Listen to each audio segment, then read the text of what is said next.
विश्वास है तो कंकर में शंकर है, विश्वास है तो खंबे में नरसिंह भगवान है, विश्वास है तो जल में गंगा है, गंगा जल,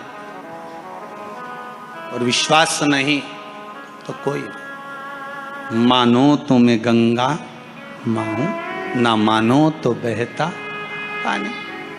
अब ये तो आपके ऊपर है, आप चाहें तो बहुत दूर जाकर भगवान को ढूंढना चाहोगे, और नहीं तो आपके ही पास में, आपके ही घर में, आपके ही करीब में, आपके ही हृदय में शिव तत्व बैठा है, शंकर विराजमान।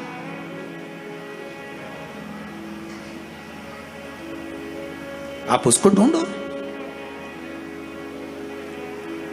अब माता अहिल्याबाई की माता सुशीला शिंदे जी ने कहा गर्भ नहीं ठहरा है, बच्चे नहीं। श्री मनकोजी शिंदे ने कहा क्यों चिंता करती है, काय का टेंशन, काय की चिंता। मेरा उघड़दानी मेरा भोलेनाथ कभी खाली नहीं छोड़ता। सब शिव महापुराण की कथा कहती है, आप अगर विश्वास रखे हो,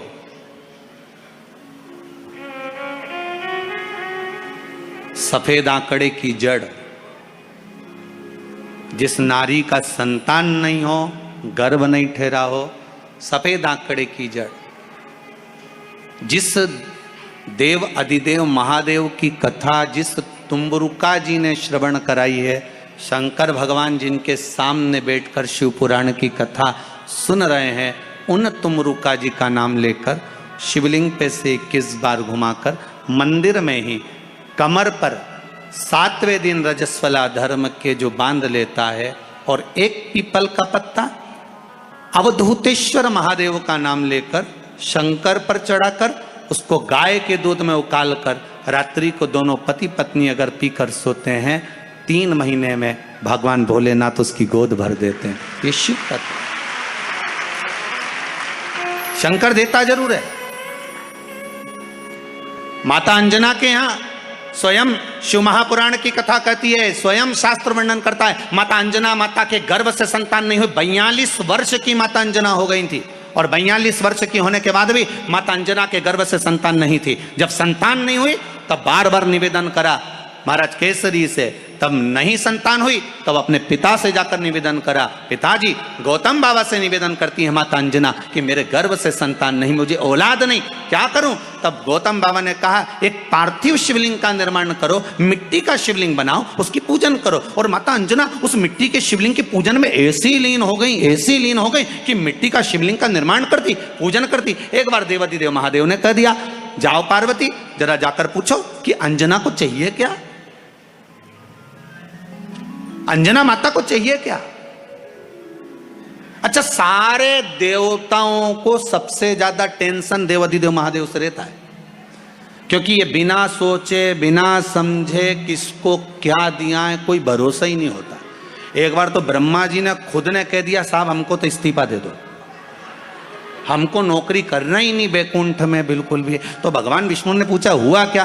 बस प्रभु, राजा श्वेत की अंतिम समय, प्राण छूटने का दिन, उसको यमराज लेने के लिए गए, और देवाधिदेव महादेव वहां खड़े हो गए और क्या कहे, लेके मत चले जाना, उसकी अंतिम सांस, और क्या कहे, लेके मत जाना। और मेरा बेटा जब लाने लगा तो उसके प्राणों को हर लिया, यमराज ही मर गया।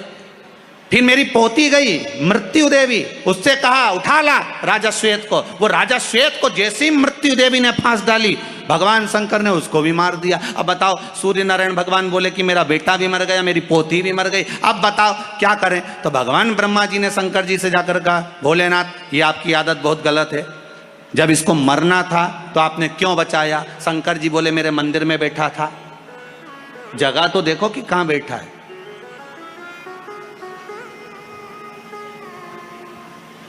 ब्रह्मा जी ने भगवान विष्णु से कहा हमको ये काम नहीं करना, आप तो हमारा इस्तीफा स्वीकार करो। भगवान विष्णु ने शंकर जी से कहा भोलेनाथ जी अब इनके बेटे को, सूर्य नारायण के पुत्र को और पोती को जीवित करो। शंकर भगवान करे एक शर्त पर जीवित करूंगा, जहां मेरा भजन हो रहा हो, जहां मेरी कथा हो रही हो, अगर कोई महामृत्युंजय मंत्र का जाप कर रहा हो, श्री शिवाय नमस्तुभ्यम जप रहा हो, शंकर का पंचाक्षर मंत्र नमः शिवाय जप रहा हो, शंकर जी कहते हैं उस समय पर मृत्यु उसको ना घेरे। तो इतने में सूर्य नारायण भगवान कहते हैं शपथ लेता हूं, संकल्प लेता हूं, जहां आपका नाम होगा, अगर पृथ्वी पर कोई मरने का भी समय आ गया तो पहले आपसे पूछा जाएगा उठा ले। तुम बोलोगे तो बात दूसरी है। शंकर जी बोले हम बताएंगे तो उठाना, हम बोल दें अगर ये शंकर जी का नाम जप रही है और पड़ोसन नी जप रही है तो हम इशारा कर देंगे बाजू वाली को उठा ले। तुम टेंशन मत ले रहो।